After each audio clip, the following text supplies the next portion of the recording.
Hello ladies and gentlemen, and welcome to Fallout 4. Now I know what you're thinking, this part looks a bit familiar. Haven't we already gotten Thomas past this part? And the answer is yes, we have actually gotten past this part with Thomas, but we're not actually Thomas today. We're a completely new character doing a Fallout 4 challenge, and if you read the title, you know that it is Can I Beat Fallout 4 with Only a Switchblade? So we're about to go find out in part 1 of, I believe, a 3-part series. But before we get into the rest of this video, if you enjoy, please leave a like. If you want to see more Fallout 4, please subscribe.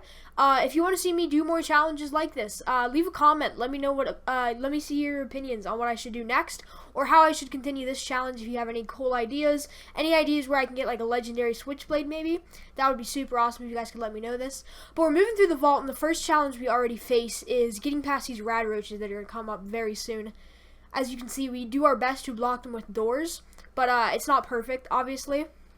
Also, guys, if this sounds familiar, you might have heard of a YouTuber named Mitten Squad. He actually does a lot of cool Fallout 4 challenges, a lot more challenging than me. I'm no saint at Fallout 4.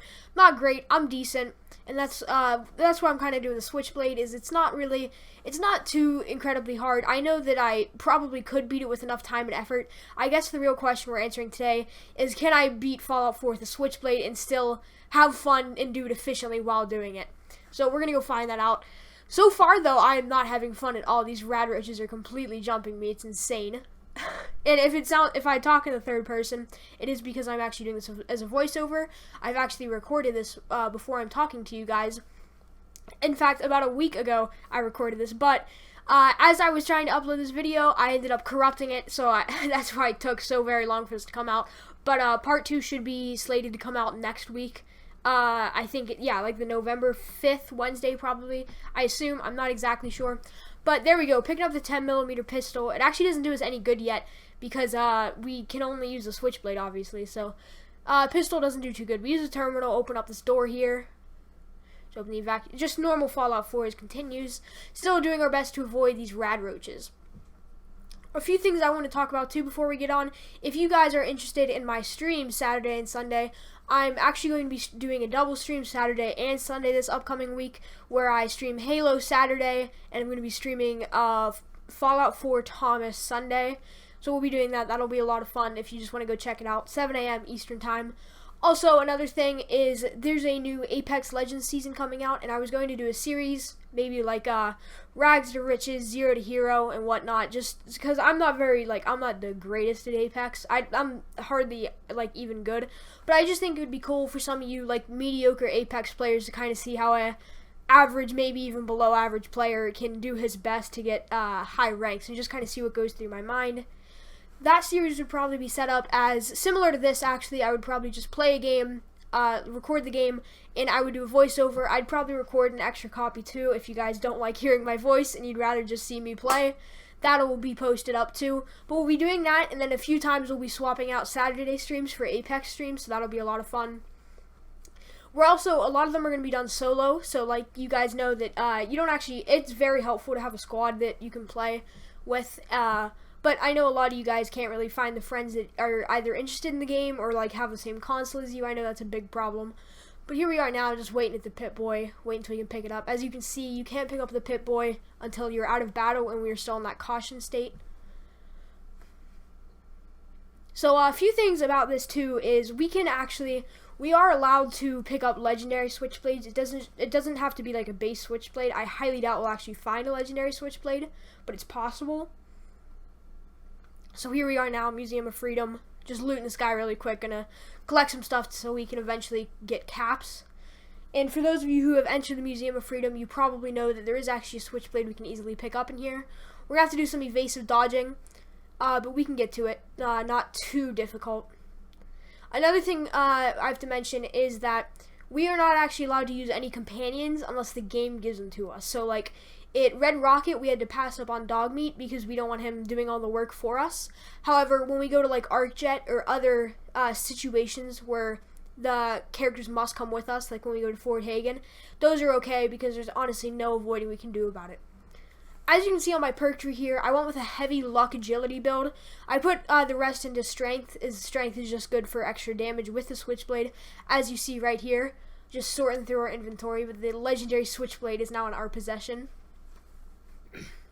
But yeah, so I went with a little bit of strength and mostly agility and luck. Agility so I can get that blitz perk, which if you guys don't know is really, really good for any melee build, as you can use VATS from super far away.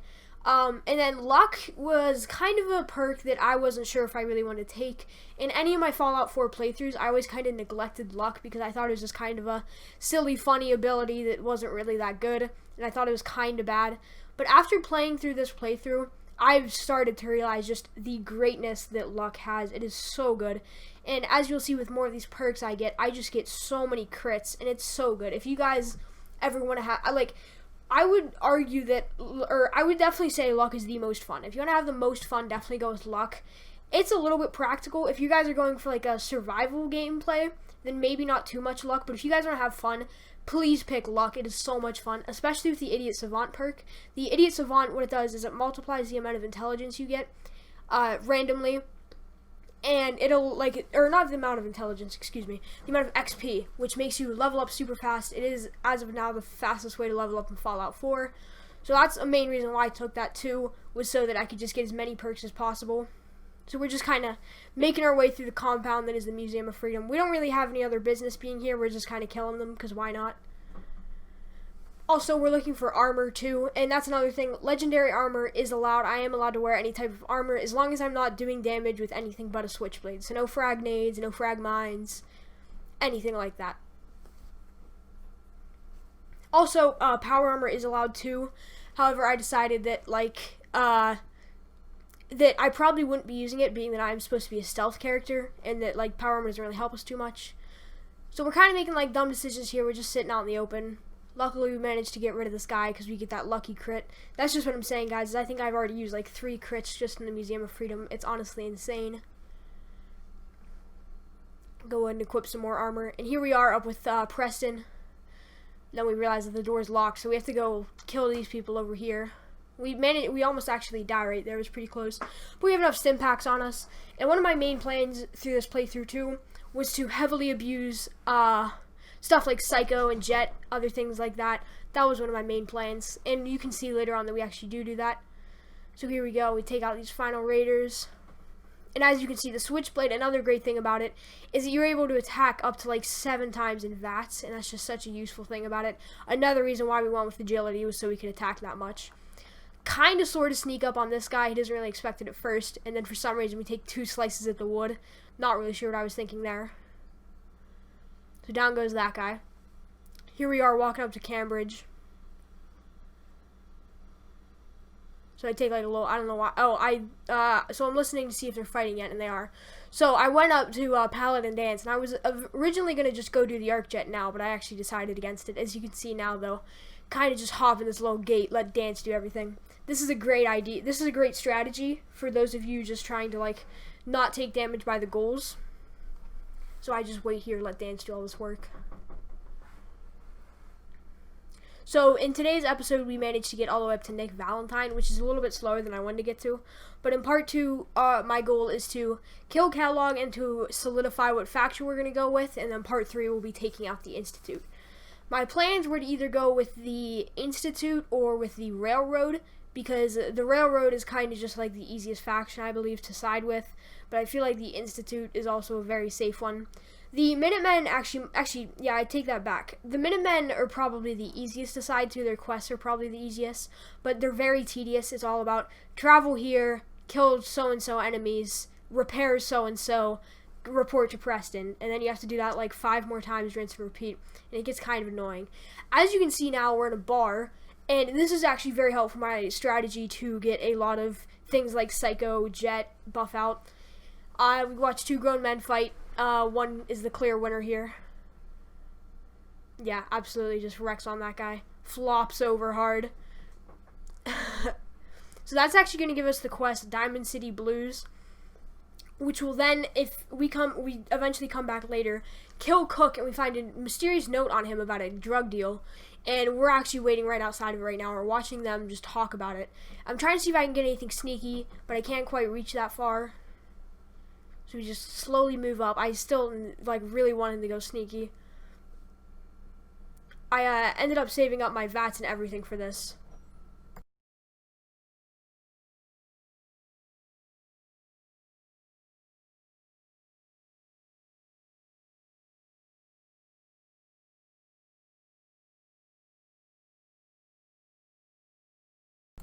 This takes longer than I would like, but there we go. Nelson Latimer immediately goes down with the crit plus the sneak attack. But as you can see, not too long after, we get Swiss cheesed on, absolutely getting destroyed. But now we're back, and I know it looks like it was 2 seconds for you guys, but I actually spent about an hour getting just well, not about an hour, probably more like 20 minutes, getting chems and just stuff that I can take back. And another thing too is I actually switched on to very easy, which I know is kind of lame, but this part was very hard.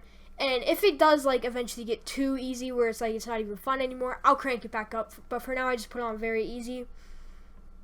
So we're just, yeah, here we go. I just activate some things to help me out here. Psycho buff, Psycho Jet. So we run in. First off, seeing if I can hit a sneak attack again. Doesn't look like it's going to happen. So yeah, at that point we just run in. Use VATS, take out a Triggerman, because I realized that the Triggermen were the most dangerous threat at the time. Take out one immediately. We're starting to get Swiss cheese, but with the power of very easy, it hardly does any damage. So we get a cool animation on that Triggerman. And then only, I think about one more Triggerman, then Nelson Latimer, and then we got Trish. So Nelson gets absolutely just stabbed up. Now, normally with Trish, she'll actually be left alive. She'll be left in a down state. But I think because we might have overkilled her a little bit, she just instantly died. But it's okay, because we're not actually going to be doing the part of the quest that we need her alive for, which is a way to get more, like, jet and stuff. But it's not really that much more. It's about, like, 10 more. And as you can see here, we actually get 50 of 4 different types of things. Yeah, we get jets. We get Jet, Psycho, Buff Out, and Mentats, which are all very good. Mentats isn't going to really help us out too much, but all of the other 3 are going to be very useful. Just looting the Triggerman, trying to get ammo, because we're going to go sell that all back to Diamond City for more, like, stuff to help us out, so more aid pretty much. Just more stim packs is what we're looking for. If this looks familiar, now we're in Vault 114. Right now we're just trying to get a stealth kill. It doesn't look good, though, because everyone that we can get a line of sight on is too far. And we don't want to blow our cover just yet, because Triggermen can be very strong with their submachine guns. So we're just kind of waiting, scouting it out, seeing if we can get a good opportunity. And I see this guy go to sit down. Now, for those of you that don't know, you cannot actually attack while sitting down. And I took advantage of this, and I knew this guy would be put in that animation he was just in. So I went up, stabbed him. He was totally defenseless, couldn't do anything about it. But now I had to deal with these guys. My plan was just make a break for it and hope that my very easy armor could help me out here. So I ran up, stabbed this guy from behind, and I actually got very lucky. I ended up clipping through the counter, so it was simple as just going into VATS again and killing this guy. I'm not quite sure why I clipped through it, but that's actually a very useful glitch, and I believe we use it one more time later on in this run. So we start walking down. Here we go. So now we're downstairs, and I put on a ton of Psycho Jet, Buff Out, all of that stuff, and now you just watch us go on a rampage. I'll let you guys watch this just in all of its glory.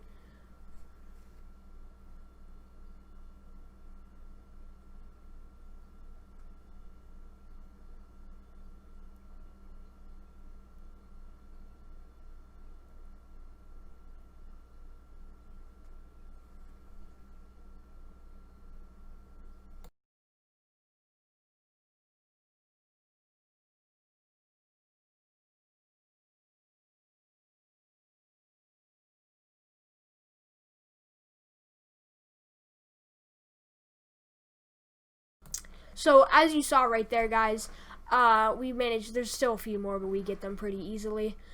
We actually, if you saw a little bit there, we got the Mysterious Stranger, and I was going to count that ability. He is given by the game, and it's just a nice free kill. As soon as he shows up, you know you killed that guy. So I figured it was allowed to take him. We look at our perks one more time, you can kind of get a good idea of what we got. I think we get, I believe it's, yeah, critical, or we get the one above it. I forget what the exact name. But it makes us do more damage on criticals. With as much luck as we have, it's very good. We tried to sneak up on Dino, but it doesn't really work with the melee weapon. But no worries. We still get a ton of crits, and we absolutely just shred through him. So that'll be the end of Dino. Then we go save Nikki Val, open up the terminal. And that's going to pretty much end it for this one, as you're going to see in a little bit. We just slice through the vault. Make it outside right here. And we're going to be heading back to Diamond City, ready to catch Kellogg in the next part. And as always, thank you guys so much for watching. If you enjoyed, consider leaving a like. If you want to see more from me, please subscribe. And like I said before, if you have opinions on new challenges I should do, or maybe like ways I can beat this challenge, just let me know. I'm super welcome to them. I'm always looking for more efficient ways to do things. But yeah, If you're interested in Apex, Fallout, Halo, go check out my streams, and I'll see you later. Peace.